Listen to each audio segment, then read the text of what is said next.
Saudara, seorang mantan kombatan Gerakan Aceh Merdeka GAM warga desa Kedelinteng, Kecamatan Senagan Timur, Kabupaten Nagan Raya, menyerahkan satu pucuk senjata api kepada Polres setempat.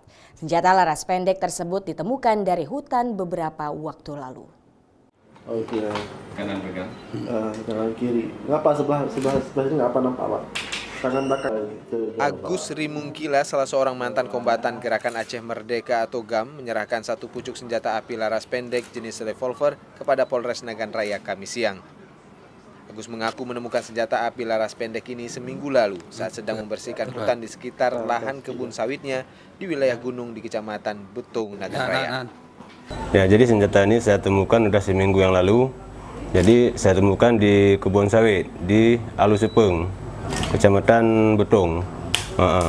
Jadi setelah saya membersihkan, saya serahkan ke pihak berwajib, ke Polres. Yang teman kita sudah beretiket baik menemukan senjata di lapangan sana, di kebun, di hutan, dan diserahkan kepada pihak yang berwajib. Itu kita membuat apresiasi yang cukup bagus kepada Saudara Agus. Jenisnya revolver kaliber 38. Saat ditemukan di dalam hutan, kondisi senjata api jenis revolver ini sudah berkarat dan tidak memiliki amunisi. Namun senjata yang diduga peninggalan konflik Aceh itu masih aktif dan berfungsi.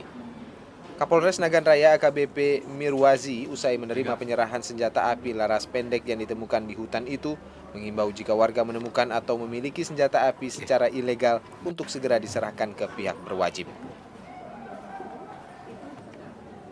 Raja Umar, Kompas TV, Melabuh, Aceh Barat.